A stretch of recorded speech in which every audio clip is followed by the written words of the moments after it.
Hey everyone, I noticed a lot of you who are watching and enjoying the content aren't subscribed yet. If you love spine-chilling stories, creepy encounters, and unexplained mysteries, make sure to hit that subscribe button and turn on the notification bell so you never miss out on the next terrifying upload. It really helps the channel grow and lets me keep bringing you more of the content you love. I never believed in stuff like dating app horror stories, at least not until it happened to me.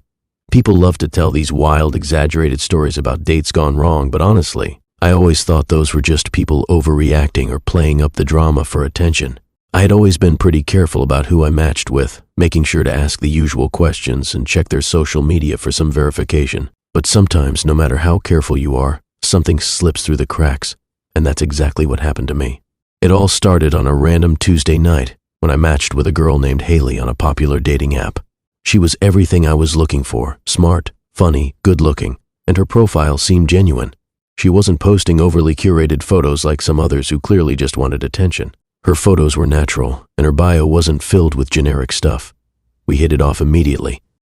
We started talking about music, movies, travel, and before long, we set up a dinner date. We chose a quiet little Italian place that wasn't too busy. I wasn't in the mood for some trendy, packed restaurant with people trying too hard to look cool. I wanted something chill, where we could actually talk. She agreed, and I was excited. This was the kind of date that I had been hoping for. When I arrived, I saw her standing by the door waiting for me.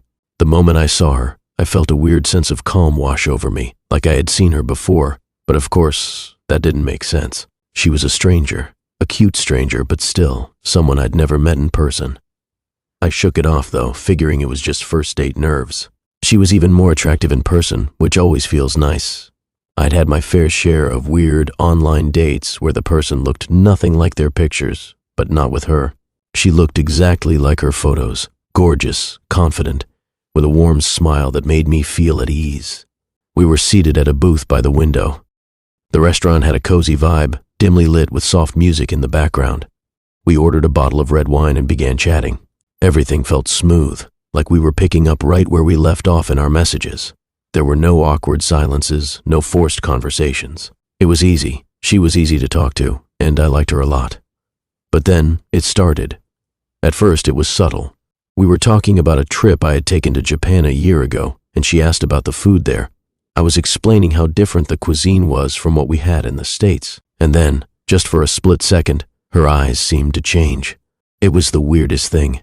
One minute they were a bright, light green, and the next, just for a flash, they turned dark brown.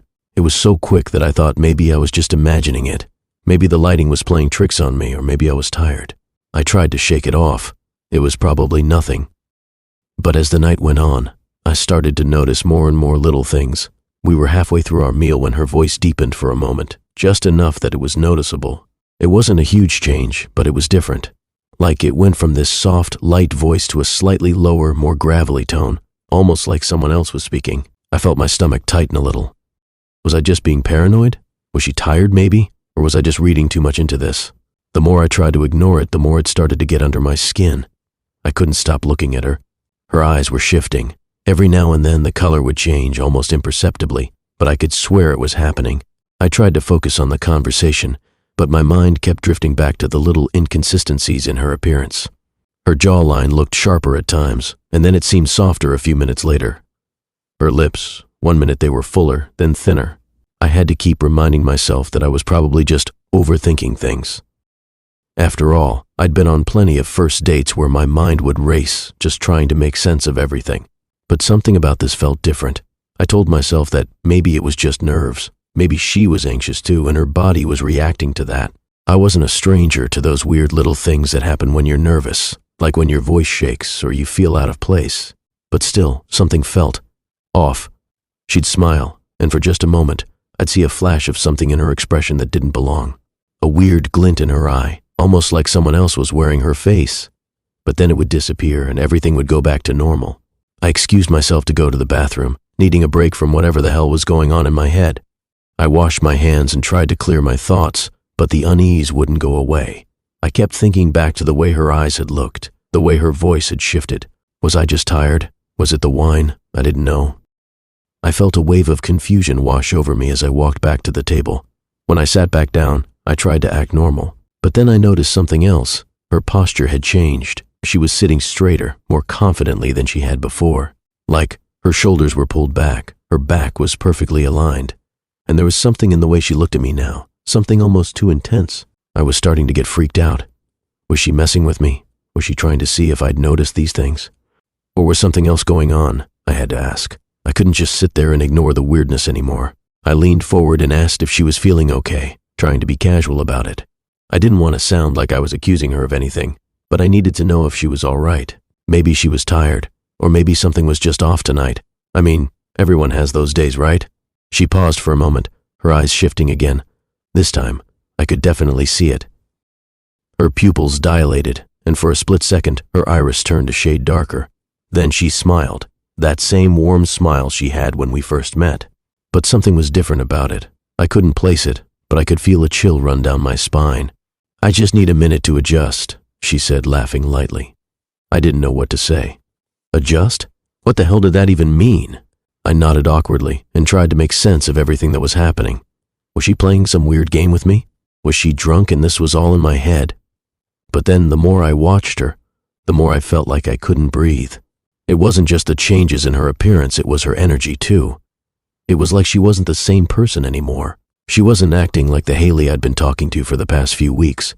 The playful, charming woman who'd seemed so down to earth at the start of the evening had transformed into someone else entirely. Someone colder, someone I didn't recognize. I looked down at my plate, unable to continue the conversation. My stomach churned. I didn't know what I was supposed to do.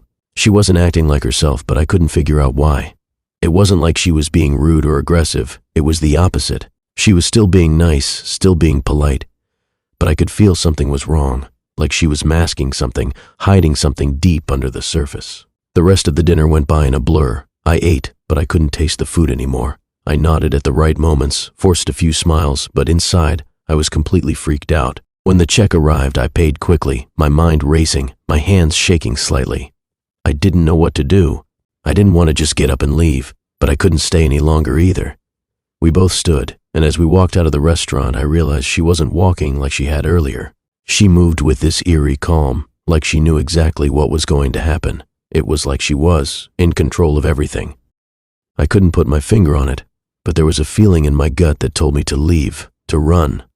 I walked her to her car, and when I turned to say goodbye, I saw her eyes one last time. They were no longer the green I had first seen, nor the brown from earlier. They were completely black. Her pupils were just dark voids, swallowing the light.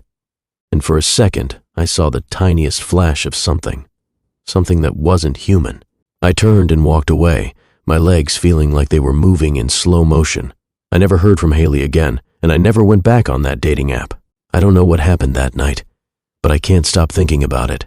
I've looked into shapeshifters, paranormal stuff, everything. I don't have an answer, but I know one thing for sure. I'm never going on another date again without being way more careful. I don't know what she was, but I know it wasn't her. I've always been a bit skeptical about dating apps. I mean, it's not that I didn't want to meet someone who doesn't. It's just the whole process felt, I don't know, impersonal. Like it was all about the surface level. Swiping left, swiping right, a quick glance at someone's pictures, maybe a little read through their bio, and that's it. It's just weird how easy it is to make assumptions based on nothing. But hey, I figured I'd give it a shot. Maybe I was just tired of doing the same thing over and over, so why not try meeting someone new online? I didn't expect much. You know, the usual, small talk, some awkward silences, and then it fizzling out into nothing. That's the usual pattern. But then, one night, I matched with Sophie. Her profile stood out right away. It was refreshing. No filtered selfies, no staged-looking photos. Just candid shots of her out hiking, hanging with friends, laughing at some random thing. It didn't feel like she was trying too hard, and I liked that. She seemed real. It wasn't the typical polished, look at me, I'm perfect kind of profile that most people seem to have. So I messaged her, something simple, like, hey, you seem cool, tell me something about you that's not on your profile. And of course, she responded. At first, it was just small talk. We talked about music, movies, travel, typical first date stuff. But the more we talked, the more I started to notice something strange about the way she was asking questions. She asked about my childhood dog, Max, the mutt I had growing up. It was a weird question, one that I hadn't really thought about in years. Max had died when I was 10, and I don't think I'd mentioned him to anyone since. She just brought it up casually, like it was the most normal thing. Max was awesome, I told her. He was a mix of all sorts of breeds, but mostly a golden retriever. Super chill dog. She responded with something like, I bet he was. I remember you used to take him to the park by your house every weekend. You always talked about how he loved chasing after the tennis ball. Now, I was definitely starting to feel weird. I hadn't talked about that in forever, and it hit me, how does she know this? I didn't think I'd ever posted about it anywhere, so I just shrugged it off. Maybe she had heard it from a mutual friend, or maybe she was guessing based on what she knew. It's possible, right? But then she started asking more specific questions, like, do you still have your first car? The red Chevy? I remember you were so proud of that thing when you got it. I froze. How did she know that? My first car, an old beat-up red Chevy Cavalier. I hadn't mentioned it in years. No one would have known about that unless they were really close to me, like family or old friends. But Sophie wasn't in any of my friend groups, and I definitely hadn't posted about my first car on social media. I played it cool, though. Maybe she just guessed. But no, it wasn't like that. She knew too much. It was like she had been there in my life, like she was filling in gaps I didn't even know existed. I asked her, half joking, how do you know about that? I've never mentioned my first car to anyone here. She didn't really answer, just laughed and said, you told me last time. Last time? I asked, confused. But she didn't give me a direct answer. Instead, she just changed the subject, like nothing had happened. But I couldn't shake the feeling that something wasn't right. My mind started racing. Had we met before? I thought I'd remember meeting someone like her, but I didn't. No memory of it. I kept pushing it down. It's probably nothing. I'm overthinking it. Maybe she was just guessing stuff, reading between the lines. Maybe she's just one of those people who can pick up on details that others miss. But as the conversation went on, it just kept getting stranger. She started asking about my high school teachers, my best friends, even people I hadn't thought about in years. I mentioned once that I hadn't seen my old friend Charlie in forever, and she said, yeah, I remember. You guys used to hang out by that old coffee shop near the library. It was like she knew everything. Things I hadn't talked about in forever, things that didn't seem like they'd be easy to guess. I had to ask her again, this time more seriously. Have we met before?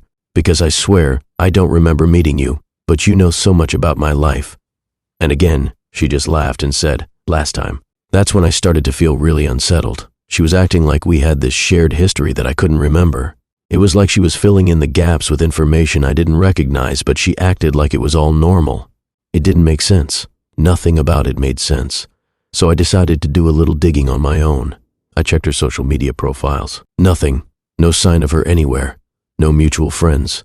Nothing in common with anyone I knew. It was like she didn't exist, except for the messages on the app. I kept talking to her, but the conversations became more strained. Every time she said last time, I felt my stomach drop. I was starting to feel like I was losing my grip on reality. Did I forget something? Was she just playing some kind of sick joke? Or was she messing with my head, pulling information from some source I didn't even know existed? The last time she texted me, she mentioned something even more unsettling. Do you still remember the night we went to that lake? You told me everything about your parents and your plans for the future. I hadn't even gone to a lake with anyone in years. I couldn't remember the last time I went to one, let alone had some deep conversation there, but Sophie knew. She acted like it was this fond memory we had shared. By then, I was done. I couldn't take it anymore. I stopped responding to her messages. I even blocked her number, deleted the app entirely, and told myself I was just overreacting. Maybe it was all a weird misunderstanding, but the strangest thing happened that night. I checked my phone, just out of habit, and saw that I had a new message on the app. I opened it, and it was from Sophie. But this time, it wasn't just a message. It was a photo, a picture of me as a kid with Max, my childhood dog, sitting on the porch of my old house. I didn't recognize the photo. I had no memory of ever taking it. I never posted it anywhere. But there it was, clear as day, and beneath it a message, do you remember now? I deleted the app, again. I uninstalled it, reset everything, and went to bed. But the next morning, I woke up, checked my phone, and realized that my block on her had somehow been removed. Sophie's messages were back, and her last message was the same as the one before. Do you remember now? I've been trying to convince myself that it's just a coincidence, that maybe I'm just losing it. But deep down, I don't know what to believe anymore. Was she real? Was it all a trick? Or had we really met before, and I just forgot? I don't know, but I don't want to find out. I know it sounds insane. If I were reading this from someone else's perspective, I'd probably think they were making it up too. But trust me, everything I'm about to tell you really happened. And no, I'm not losing it. I still don't know what the hell happened that night, but I need to get this off my chest because it's been eating at me for weeks. So here's how it started.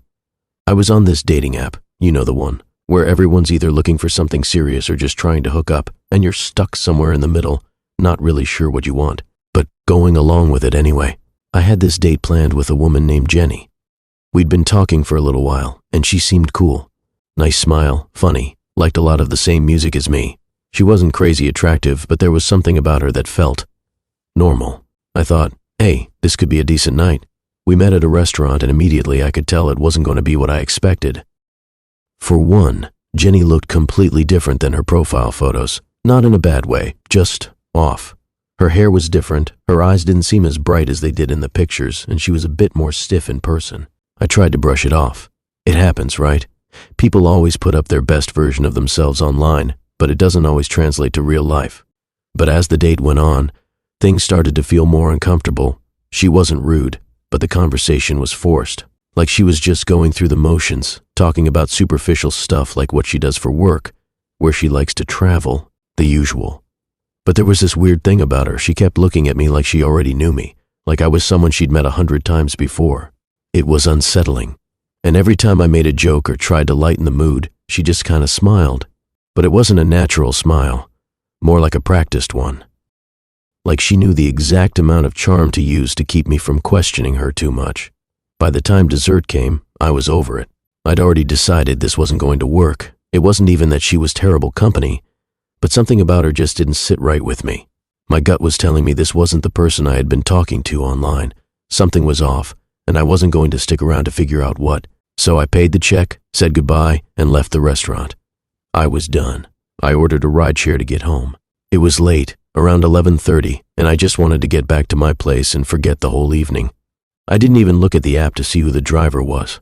I was just over the night and wanted to zone out on the way back. When the car pulled up, I opened the door and climbed in, not really paying attention. The driver didn't say anything. I just assumed it was a quiet late-night ride, but when I turned to look at her, I froze. It was Jenny. Or it wasn't. It was someone who looked exactly like her. Same eyes, same facial features. But her hair was different. She had it tied back in a messy ponytail, and she was wearing a black hoodie instead of the blazer she had on earlier. I stared at her for a moment, trying to make sense of what I was seeing. I was sure it was her. But it couldn't be, right? This wasn't possible. I didn't know what to say. My mind was racing. Maybe it was a coincidence, or maybe she was just a twin. But the more I looked at her, the more I realized the similarities weren't just in her face. It was her voice, the way she held herself. Everything about her screamed Jenny, but how? She couldn't have been the same person I just had dinner with. That would be too weird. She glanced up at me through the rearview mirror and smiled. It was that same smile, the one that felt rehearsed, too perfect. I started to feel like I was in some kind of weird fever dream. I wanted to ask her, but I didn't know how to even begin. I wasn't sure if she was playing some sick joke or if something else was going on. My mind kept circling back to one thing. Why the hell was she driving me home?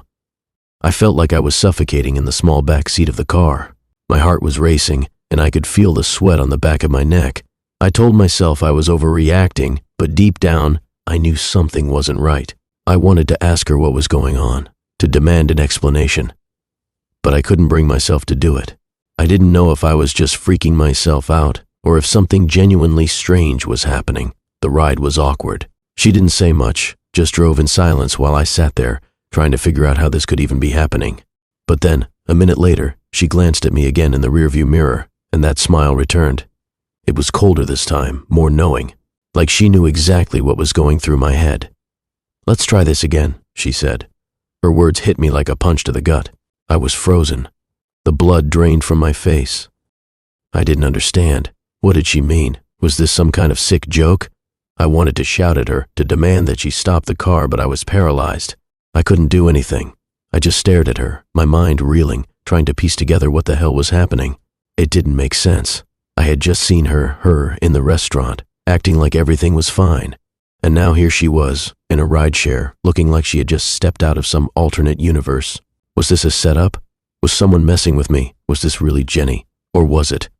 Was it someone else pretending to be her? I couldn't shake the feeling that something was seriously wrong. I wanted to ask her again, to demand answers, but my voice felt stuck. I was stuck. I just sat there, looking out the window, watching the streets pass by, too afraid to speak. The drive seemed to take forever. I didn't even notice the time. My mind was spinning. I wanted to get out, to run, but the car kept moving. I was trapped. Every time I tried to gather my thoughts, they scattered, and that damn smile, that knowing smile, was stuck in my head. When we finally reached my place, I didn't say a word. I grabbed my bag and opened the door, stepping out as quickly as I could without looking back. I didn't even look at her as I walked away. I just needed to get out of that car. I needed to be away from her, away from whatever the hell had just happened. I walked into my apartment, locked the door behind me, and stood there for a while, just breathing, trying to calm myself down. Was I losing my mind? Had I just been imagining things? No, I knew what I saw. I didn't order rideshares for a while after that night. I didn't want to see anyone who even remotely reminded me of Jenny, or anyone who could possibly pull off something like that again. I couldn't shake the feeling that I had just narrowly escaped something. But I don't know what. I can't explain it. I still don't know who the woman in that car really was. Was it Jenny? Was it someone else pretending to be her? Was I the victim of some sick joke, or was I just losing it? I'll never know. It started pretty normally, like any other random swipe. I was on this popular dating app, just scrolling through profiles, feeling kind of blah about it all. To be honest, I wasn't expecting much, just passing time, maybe hoping to meet someone cool. I wasn't really looking for anything serious or deep. And that's when I came across his profile. His name was Luke. He had a really nice smile. His bio was simple but funny, and he looked like one of those guys who had his life together. He seemed odd normal, the kind of guy you could talk to for hours without it feeling forced. So naturally, I swiped right. He matched with me pretty quickly. We started chatting, nothing out of the ordinary at first, just the usual what do you do and where do you live type questions. He seemed cool, but like I said, I wasn't really trying to get too invested. I was just curious. But the more we talked, the more we seemed to click. He was funny, easy to talk to, and we had a lot in common. After a couple of days of texting back and forth, he suggested we take it to the next level, like an actual phone call. Now, I'm not someone who likes phone calls. I'm more of a text person. It's just more relaxed, and I don't have to worry about awkward pauses. But for some reason, I said yes. We set up a time, and when the call came, we talked for hours.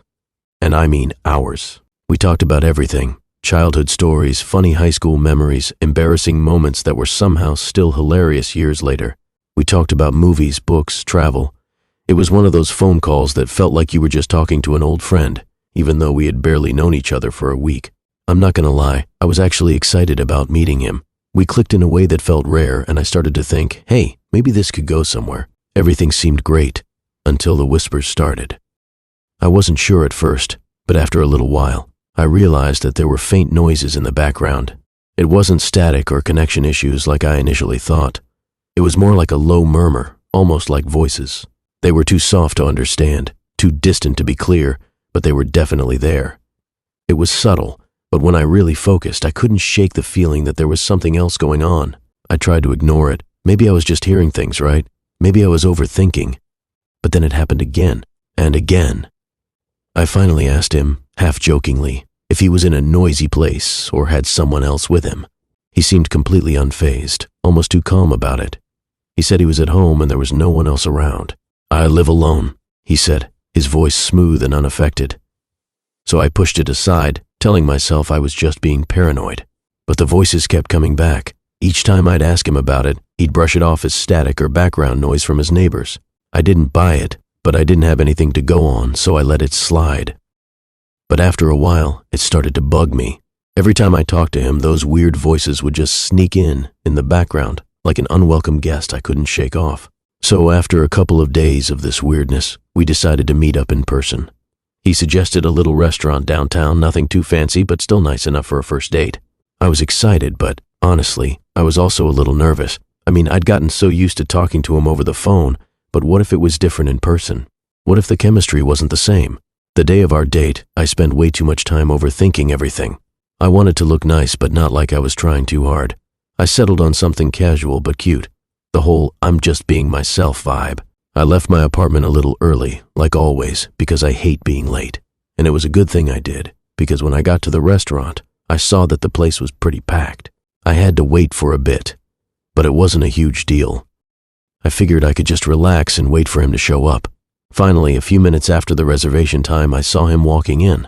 I instantly recognized him, even though I'd only seen him in pictures. His smile was exactly how it looked online, genuine, friendly, and welcoming. He had a certain ease to him that made me feel comfortable right away. We exchanged a hug, which was a little awkward, but not in a bad way. I liked him. He seemed just as cool as he had on the phone. The first few minutes were fine. We talked about our day, laughed about random things, and tried to ignore the awkwardness of a first date. But then, something off happened. I started hearing it again, those voices. This time, though, it was even stranger. It wasn't just background noise from the restaurant or other diners. It wasn't the hum of the air conditioning or anything like that. It was coming from his pocket. I thought I was hearing things at first, but no, it was clear. There were whispers coming from his pocket, faint and quiet, but definitely there. I tried not to act like I was freaking out. Maybe it was my imagination, I thought. Maybe it was just the weird acoustics of the restaurant or something. But no matter how I tried to convince myself that I was just hearing things, the whispers were there. And the worst part, he didn't seem to notice. He just kept talking, oblivious to the fact that I could hear what was going on. I tried to focus on the conversation, but it was like everything else faded out, and all I could hear was those voices. They were soft, but they weren't far away. They were coming from his pocket. I didn't know what to do. I couldn't ask him about it without looking like a total weirdo, but there was no way I was imagining it. At some point I had to ask. I just couldn't ignore it anymore. So I casually mentioned that I thought I heard something coming from his pocket. He paused, looked at me like he didn't understand, and then quickly brushed it off with a laugh. Probably my phone vibrating. Sometimes it messes with the sound. I didn't buy it. It didn't sound like his phone. It was too deliberate, if that makes sense. Too clear to just be a phone vibrating in his pocket. But I didn't push it. I didn't want to make things weird. We kept eating, but it was hard to concentrate. Every time he moved, I could hear the voices, faintly. It was like there was something, or someone, right there with us, but no one else could hear it. The longer I sat there, the more unsettled I felt.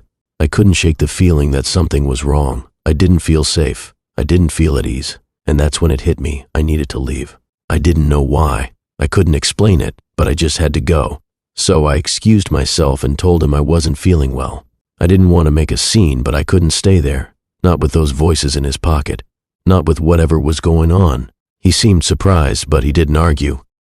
I left the restaurant in a hurry, walking faster than I normally would. I didn't care about making a scene. I just needed to get out of there.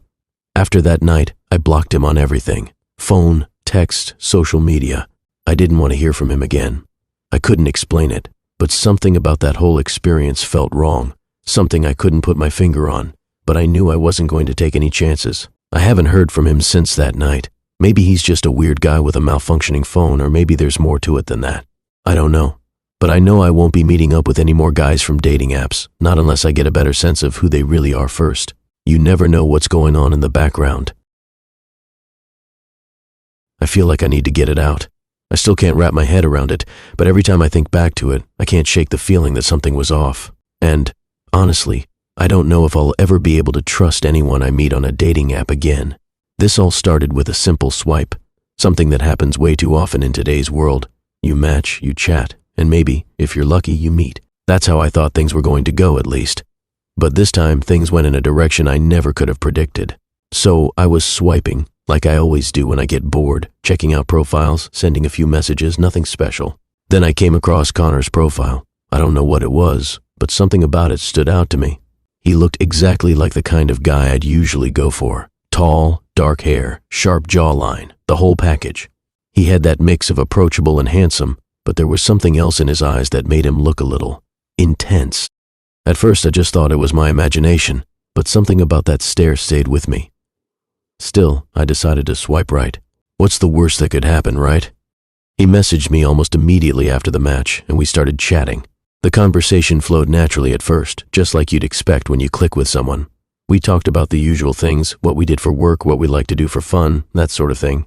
Connor seemed really down-to-earth, funny, and surprisingly open about his life. He was 30, a graphic designer, and had been living in the city for a couple of years. His texts were friendly, casual, and he made me laugh. I could tell that we were kind of on the same wavelength. But after a while, He started to get a little more personal, in a way that made me uncomfortable, but in a subtle way that I couldn't quite put my finger on. He started asking about my past relationships, about what had gone wrong, and I was fine with answering at first. I mean, I guess it's normal for people to want to know about your experiences, right?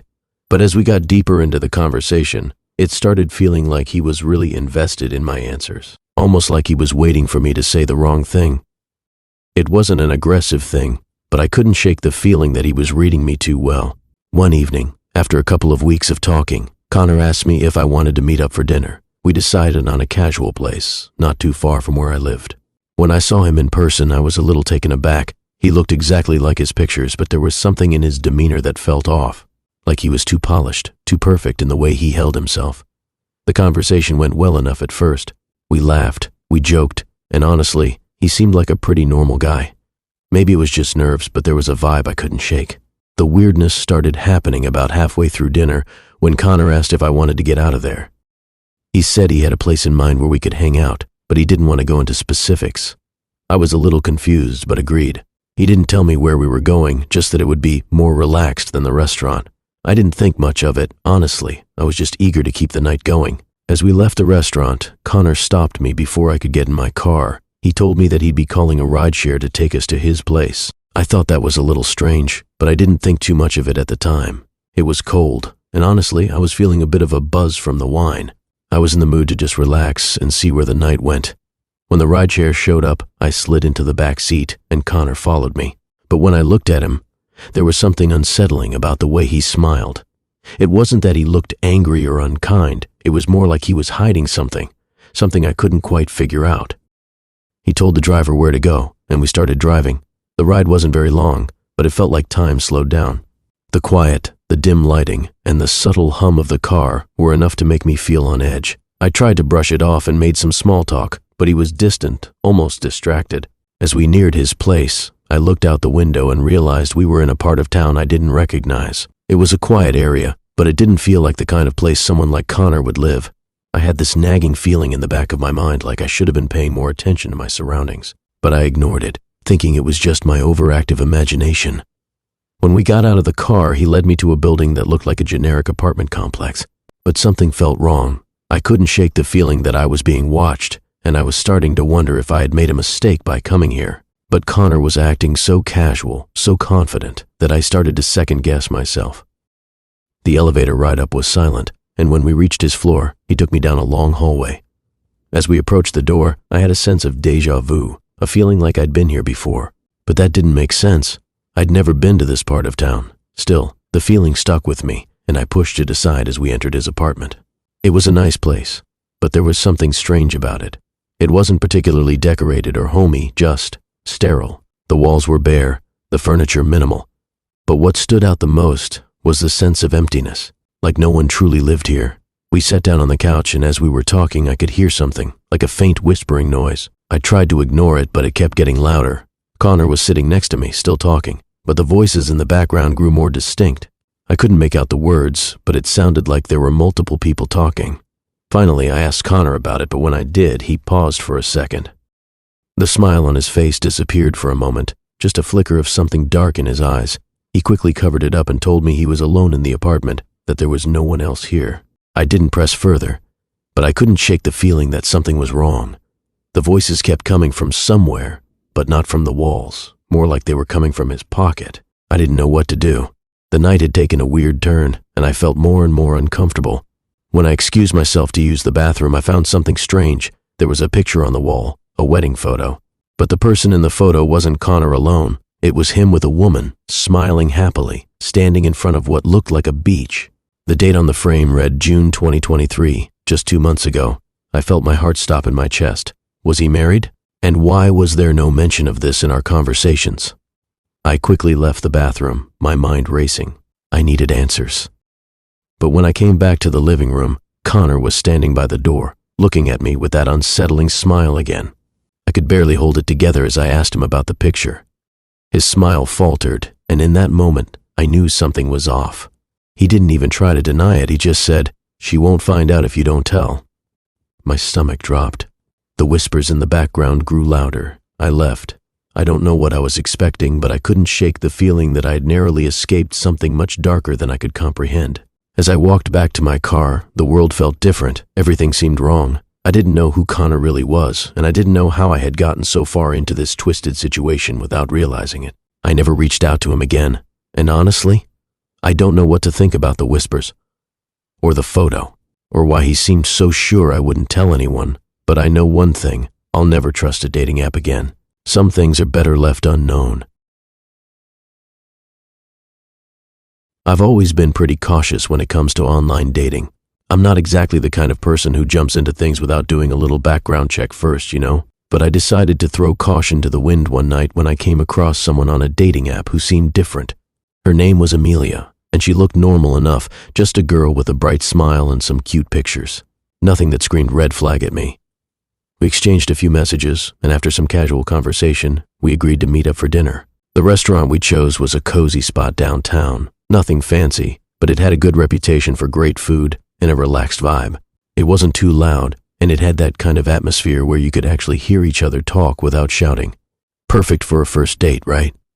It was a Thursday evening, so the place wasn't packed.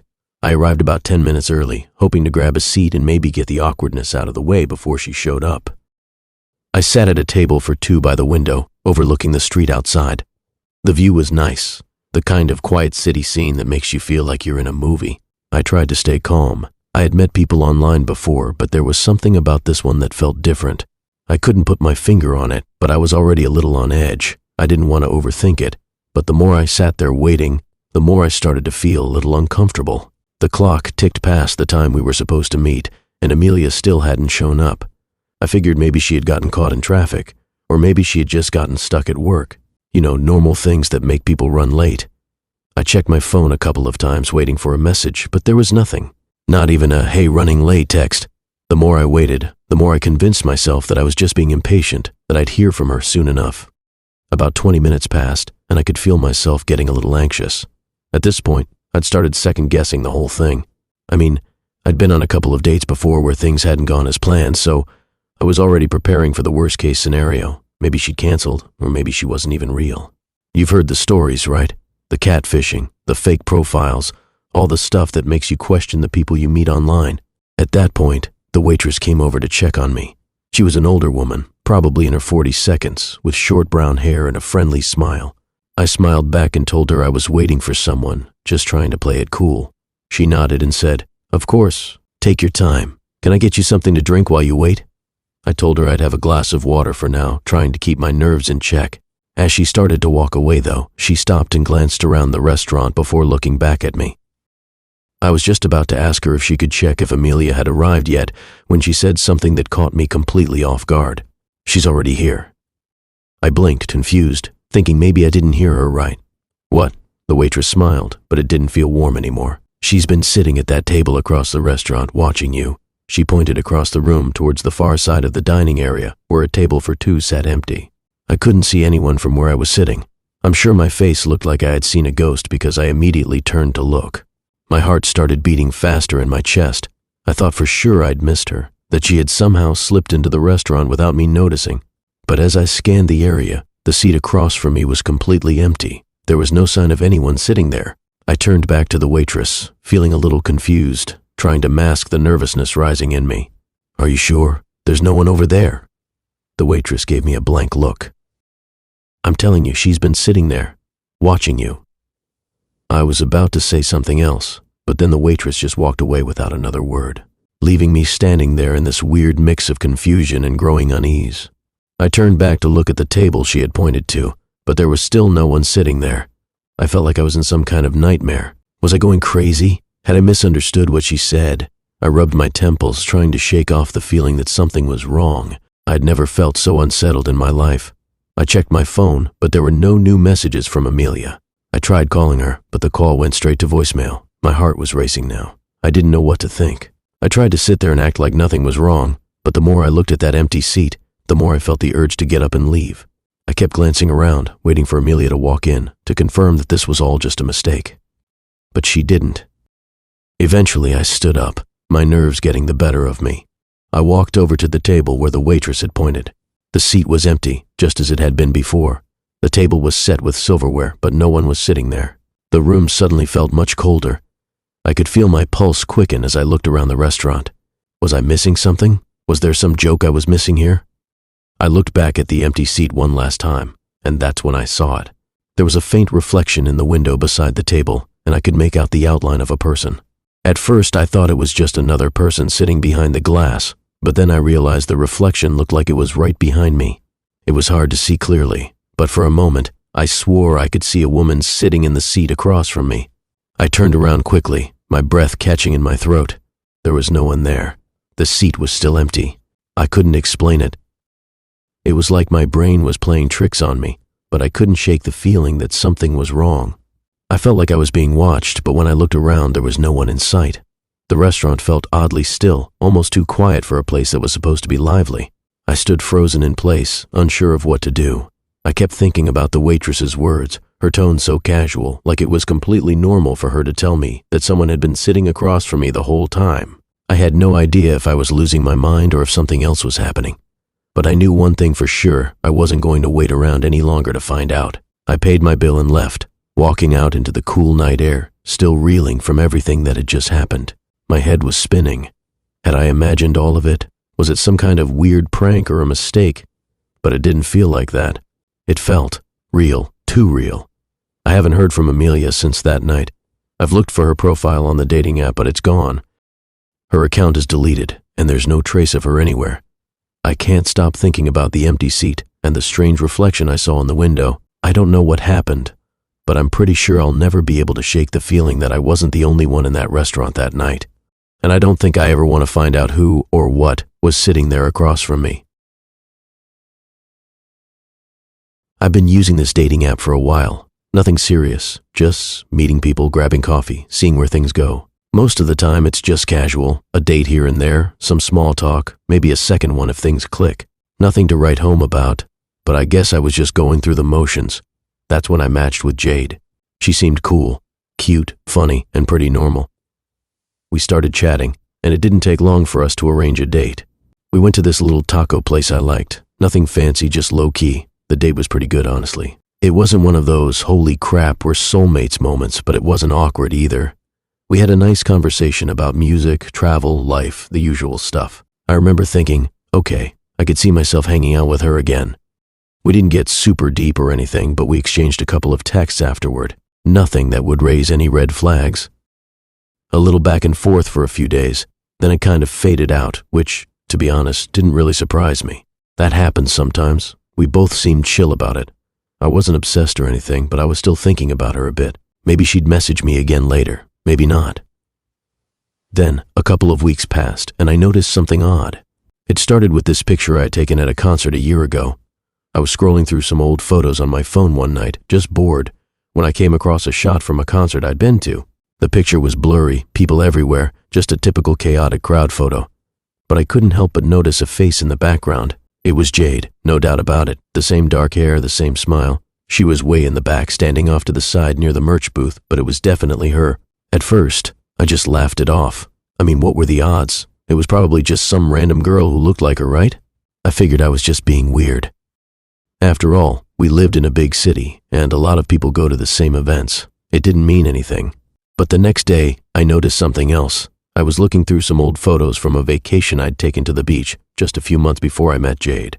Again, I was just scrolling, looking at stupid selfies and scenery shots when I saw it. In one of the pictures, there she was again, standing in the background. I could barely make her out, but I knew it was her. The same dark hair, the same facial features. It was too coincidental to ignore. Now I was getting freaked out. I started going through other photos I'd taken, thinking it was just some fluke. But no, there she was again, in a coffee shop photo from a month before I'd met her, and then again at a random street festival I'd gone to a year ago. Every time, she was just in the background, lurking almost unnoticed, but clearly in the shot. And this wasn't just a, hey, maybe we ran into each other kind of thing.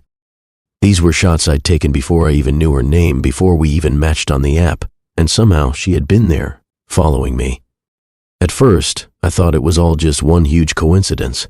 Maybe she was a concert goer like me. Maybe she lived in the same area, and we just happened to cross paths a few times. I even tried to convince myself that maybe I was just looking for her in the background of everything now that I knew who she was. But deep down, I couldn't shake the feeling that something was really off. This was not normal. How could she have been in all these places before I even met her? I decided to bring it up to her. Maybe I was overreacting. Maybe it was nothing. But I had to know. So I messaged her, just casually asking if she had ever been to the concert or a coffee shop or any of the places I mentioned.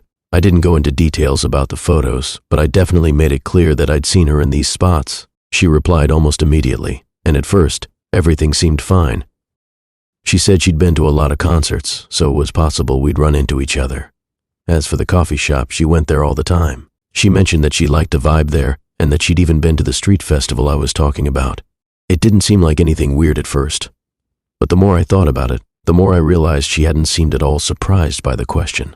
Like she wasn't confused or weirded out. It was almost like she expected me to mention these things. She had an answer for everything, and when I mentioned a few more places I'd been to, she kept saying things like, "Oh yeah, I love that place, and I've been there too," without missing a beat. I didn't know what to make of it. Was she just a weird coincidence magnet? Was I imagining all this? I needed to dig deeper, so I started looking through even more of my old photos. I spent hours scrolling through pictures from the past couple of years, trying to figure out what was going on. It started to get to the point where I was seeing her face everywhere, and I mean everywhere, in the background of random street photos, in the crowd at an event I'd been to, even in photos I'd taken while traveling abroad. By now I was seriously freaked out. How had she been there? Was she following me? Was she somehow tracking me before we met? The more I thought about it, the more paranoid I got. I started looking through her social media, trying to figure out if she had posted anything similar. Was she tagging herself in places I'd been, just casually showing up in the background? But I couldn't find anything. Her social media was normal. She posted the usual selfies and food pics, no signs of anything strange. There were no hints that she had been to these places with me, not until after we'd met on the app. I tried calling her just to get her side of the story. My heart was racing as I dialed, and I kept telling myself that I was probably overreacting. I waited for the phone to ring, but just as it went to voicemail, she texted me. It was simple. I knew you'd figure it out eventually. I couldn't understand what was going on. How had she known what I was thinking? Was I losing my mind? After that message, she blocked me on everything, social media, my phone number, everything. I tried to call her again, but the number was disconnected. And the worst part? I checked my photos again, the ones I had looked through 100 times, and now they were gone. All the photos with her in the background were deleted. I don't know what happened. I don't know how she had been following me or if it was some weird coincidence. But I do know one thing. I'm not going near another dating app ever again. Something about Jade, something about the way she just appeared in my life like that, felt wrong from the start. It's like she was always there, watching me, and I never even noticed. Now, every time I look at a picture, I check the background. And it's always the same question in my head. What if she's still out there, watching? One night, I matched with a guy named Kyle. He was into hiking, craft beer, and like movies. Basically the same stuff everyone's into. He had a pretty cool vibe, and we started chatting right away. We messaged a lot, exchanged the usual, "Hey, how are you?" and "What's your favorite type of food?" questions. You know, the kind of stuff you talk about when you're getting to know someone. But then the conversation started getting a little more personal. He told me that he was into architecture, and that he had just recently bought a house. It sounded pretty cool. He described it as this old but renovated place with a ton of character, and how he loved the space. It sounded like the kind of house you see in one of those home renovation shows on HGTV. Lots of exposed brick, big windows, high ceilings. I was impressed. We kept talking for a few days, and eventually, he invited me over to see the house. He said he could show me around, maybe grab some dinner, and just hang out. At first, I was a little hesitant. I didn't know him that well, and I wasn't about to just head over to some guy's house I met on an app. But we had been talking for a while, and everything seemed fine. His messages were friendly, and he seemed pretty genuine, so I said yes. He gave me the address, which was in a neighborhood I didn't know very well. It wasn't a bad area, just kind of quiet. The kind of place where you'd expect old trees lining the streets and houses with big yards. It was a nice enough place, but still, I felt a little unsure. I'm not one of those people who's overly trusting. You never know who's really behind a profile. When I showed up, the house was exactly how he described it. Big, kind of Victorian looking, with dark wood trim and a wide porch. The lawn was well kept, and there were hanging plants on the porch. From the outside, it looked like the perfect home. I was a little impressed, not gonna lie. I rang the doorbell, and he answered almost immediately. He looked just like his pictures, tall, dark hair, a little scruffy, but in a cute way. He gave me a warm smile and welcomed me in. Inside, the house was strange. I don't know how else to put it. It looked perfect, almost too perfect. Everything was spotless. The floors were gleaming, the walls freshly painted, and every piece of furniture was perfectly placed, like someone had just finished staging it for a magazine shoot. There was no clutter, no personal touches, nothing to make it feel like someone actually lived there. It felt more like a showroom than an actual home. I couldn't figure out why, but something about it just felt off. We sat down in the living room, which was nice enough, but again, it was so empty. The walls were bare except for a couple of paintings, ones that looked like they belonged in a hotel lobby, not someone's personal home. Even the couch was a little too perfect, like no one ever sat there. We talked for a while, but I couldn't shake the feeling that something was wrong. The silence was unnerving. I mean, don't get me wrong, I love quiet, but there was something about the way the house was so empty. It wasn't just the lack of personal items. It was more than that. It was as if there was no life in the house at all. The kind of feeling you get when you're in a place that's too clean, too pristine. I kept expecting to hear some noise, a dog barking, music playing in the background, anything, but there was nothing. Kyle seemed normal enough, though. He talked about his job, how he was into vintage cars, and how he liked to work on them in his garage. He even invited me to see it, but when I asked where it was, he said it was in the basement and that we could check it out later. I didn't really think much of it at the time, but now that I think back on it, I realize he never actually took me to the garage. It's like he kept steering the conversation away from certain topics, and every time I asked something specific, he would kind of shift the conversation. After a while, I started feeling a little more relaxed. Maybe I was overthinking things. Maybe I just wasn't used to being in someone's home who had such an immaculate place. But the more I thought about it, the more I felt uneasy. We had dinner, just some takeout from a local Thai place, and it was fine. Nothing special, but it was pleasant. We chatted about all kinds of random stuff, and the night went by pretty fast. At some point, he asked if I wanted a tour of the rest of the house. I was up for it. It was huge, after all. He took me upstairs, showing me the bedrooms. They were just as pristine as the rest of the house. The beds were made perfectly, with no sign of ever being slept in. There were no clothes lying around, no toiletries in the bathroom. It felt like a place that was set up for show, not somewhere someone actually lived. Then he showed me the master bedroom. It was the same, huge bed, perfect linens, no personal items. But when I went to sit on the bed, I noticed something strange. There was a weird smell in the room, something faint but off. It wasn't bad, but it was like the smell of something old, something stale. I couldn't quite place it, but it made me uncomfortable. He must have noticed the way I was acting, because he quickly changed the subject and offered me a drink. I accepted, but by this point, I was ready to leave. I felt so out of place in that house, like it wasn't real, like I was in a place that shouldn't exist. I told Kyle that I had to go, and he was perfectly polite about it. No big deal, no hard feelings. He walked me to the door, and I left, thinking that I might be overreacting. I tried to tell myself that maybe I was just being weird. But as soon as I got in my car and started driving home, I couldn't shake the feeling that something wasn't right. The next day, I decided to drive back to the house. I don't know why. I guess I wanted to see it again, to see if I could make sense of everything.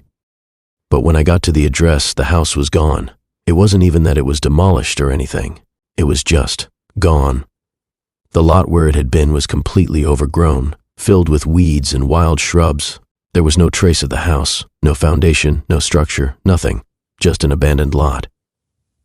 I thought I had gotten the wrong address, so I double-checked. But no, it was the same one. I couldn't believe it. I spent the next few hours trying to figure out what was going on. I drove around the neighborhood, asking people if they knew anything about the house, but no one knew what I was talking about. They all looked at me like I was crazy. I tried to call Kyle, but his number was disconnected. His profile on the dating app was gone too. I searched for him on social media, but there was no trace of him anywhere. It was like he had vanished off the face of the earth.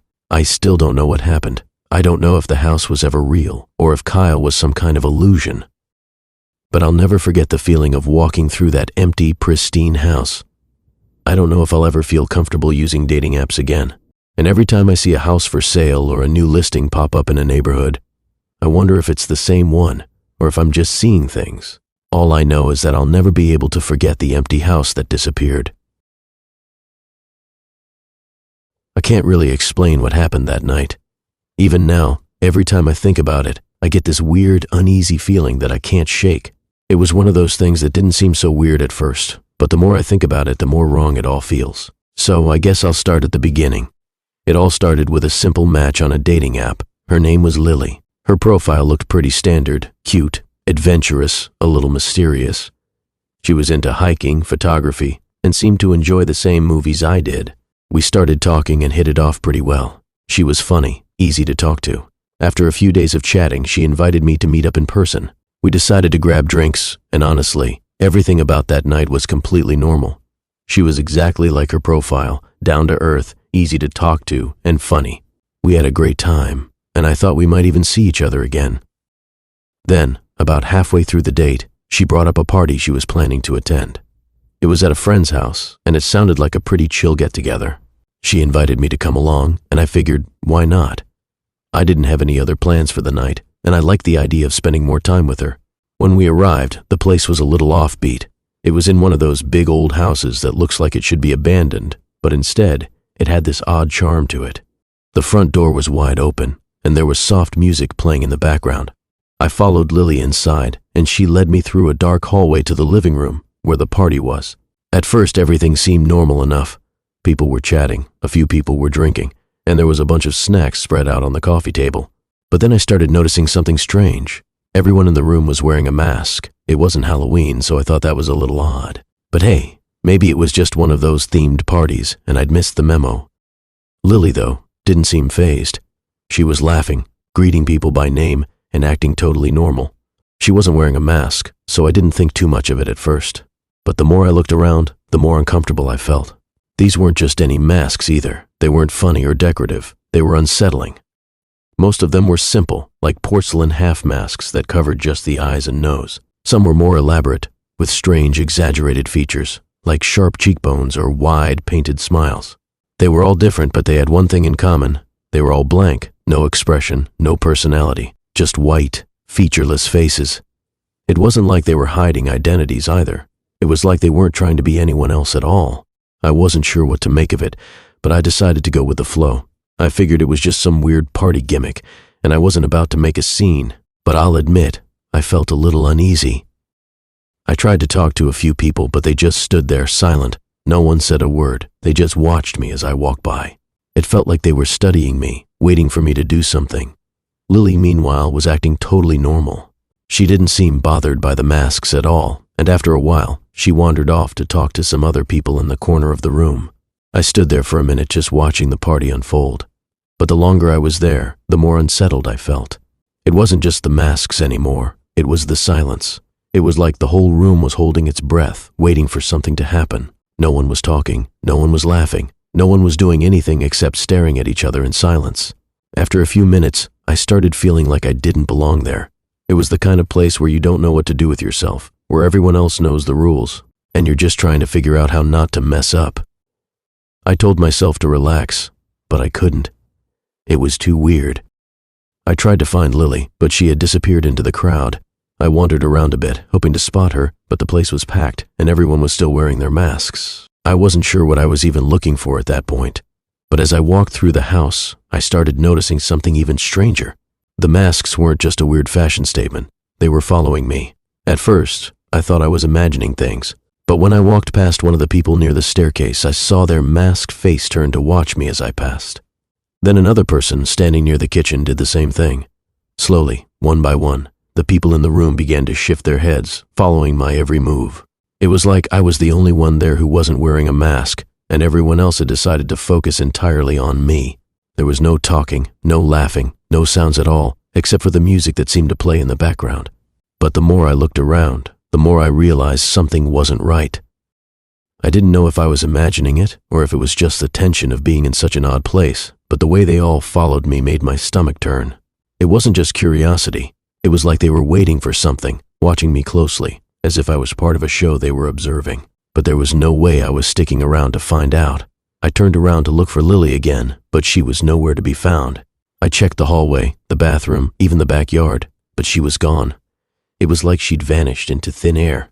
I decided it was time to leave. I was done. I needed to get out of there, and I wasn't going to waste any more time in a place that felt so wrong. But as I turned to head toward the front door, something made me stop in my tracks. The group of masked people had begun following me. It started with just a few of them, but as I made my way to the door, I noticed more and more of them standing still, watching me intently. Every time I turned around, there was someone else there, staring at me. They didn't speak, didn't move, they just stood and watched. It felt like the room had shrunk, and I was the only one left trying to escape. I pushed open the door and stepped outside, but the moment I did, I realized something even worse. The people in the masks had followed me outside. They were standing on the porch, lining the driveway, just staring at me. I quickly looked around to see if anyone else was leaving, but the street was empty. There wasn't a sound, not even the usual hum of traffic or crickets chirping. It was like I had stepped into a place frozen in time. I ran. I don't know why I ran. Maybe it was instinct, or maybe I was just desperate to get away. But I didn't stop until I reached my car, and I didn't look back. I could feel their eyes on me the whole time, as if they were still watching me from the distance. As I drove away, I looked in the rearview mirror, half expecting to see someone following me, but the road was empty. The street lights flickered like they were trying to tell me something. I didn't sleep that night. I couldn't. Every time I closed my eyes, I could see the masks, those empty, hollow faces staring at me. I don't know who those people were or what they wanted, but I do know one thing. I'll never forget the way they watched me, as if they knew something I didn't. I deleted my dating app the next morning. I didn't want to be on it anymore. I didn't want to meet anyone else. Not after that. I don't know what happened at that party, or who those people were, but I'll never forget the feeling of being watched. Never. I met him on a dating app. It all started pretty normal, like any other online interaction. His name was Lucas, and his profile was, well, just like everyone else's, really. He had a few pictures of himself on hikes, a few more with friends, and some generic quotes about being adventurous. His smile was warm, kind of inviting, and he seemed like a down-to-earth guy. We talked for a few days before agreeing to meet in person. I had no major red flags, no gut feeling telling me to run. It was just like any other first date, awkward at first, but it slowly started to flow. He picked a cozy little coffee shop downtown, and when I walked in, he was already there. He waved from across the room, and I saw him immediately. Tall, with light brown hair and a relaxed posture. He looked just like his photos, nothing out of the ordinary. We talked for hours. It wasn't anything groundbreaking, but there was something easy about the conversation. He asked about my family, my job, my hobbies, the usual first date questions. I didn't think anything was strange, but later, when we got to talking about his past, things started to get off. At least that's how I felt looking back on it.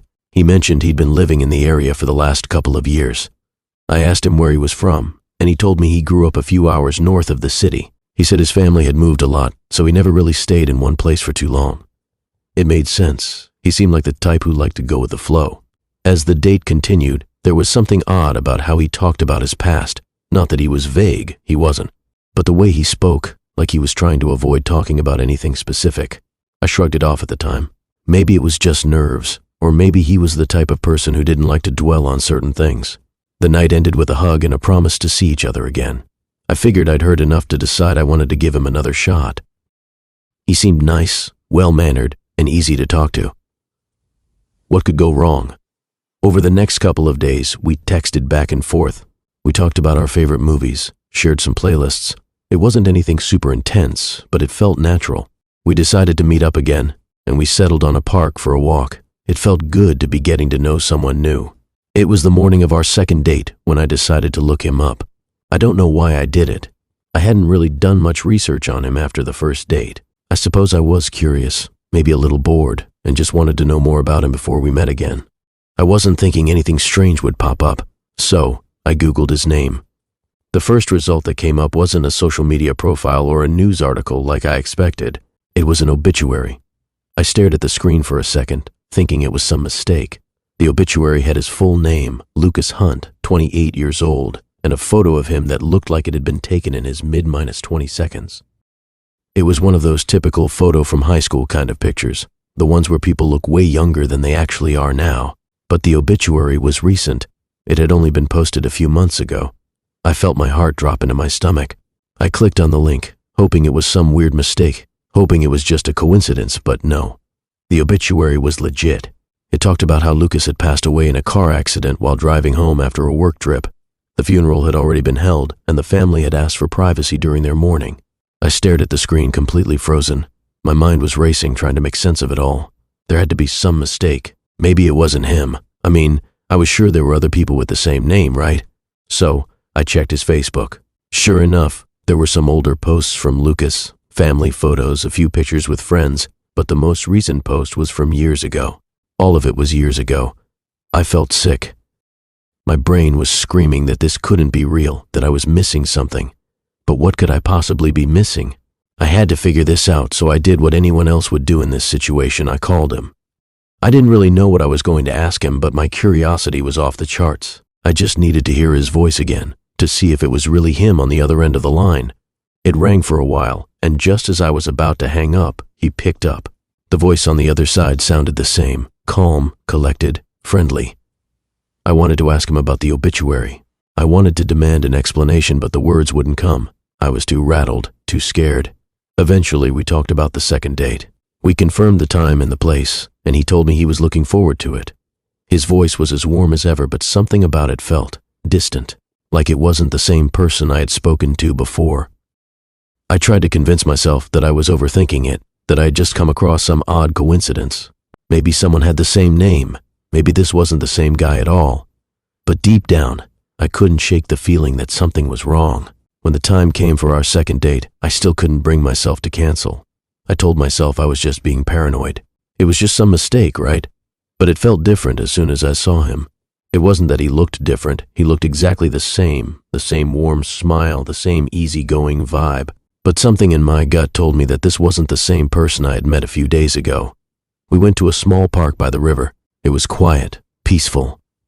We started walking along the path, talking about the usual things, what we had been up to since the last time we met. But my mind wasn't focused on the conversation. I couldn't stop thinking about that obituary, about the photo, about the name. I had to know for sure. So, I confronted him. I don't know what possessed me to do it, but I blurted out that I'd found his obituary online. I asked him about it, tried to keep my voice steady, but I was practically shaking. I didn't know what to expect from him, what his reaction would be. Would he laugh? Would he deny it? Instead, he just looked at me, and he smiled. That smile wasn't reassuring, though. It was cold, almost like he was enjoying this weird game. And then he said something that still makes my stomach turn to this day. They got it wrong. I'm still here. For now. It wasn't the way he said it. It wasn't even the words themselves. But something in the way he said it felt so off, so wrong. It sent a chill down my spine. I didn't know what to do. My heart was racing, my breath shallow. I was stuck in this moment of confusion, like I was in a nightmare and I couldn't wake up. I tried to move back to make an excuse to leave, but he stepped closer. His expression never wavered. At that moment, all I could think about was getting away from him. I turned on my heels and walked quickly toward my car, not daring to look back. I don't know if he followed me or if he stayed where he was. I just needed to get away. I left the park, drove home, and locked every door in my apartment. I didn't sleep that night, couldn't even close my eyes. What had I just experienced? What was I dealing with? It's been a few weeks since that night, and I haven't seen him since. I haven't heard from him either. I'm not sure if he's still around or if I'll ever see him again. But every now and then, when I walk through the streets of the city or take a ride down the highway, I can't help but wonder if I'll see him again. And when I do, I'm not sure what will happen,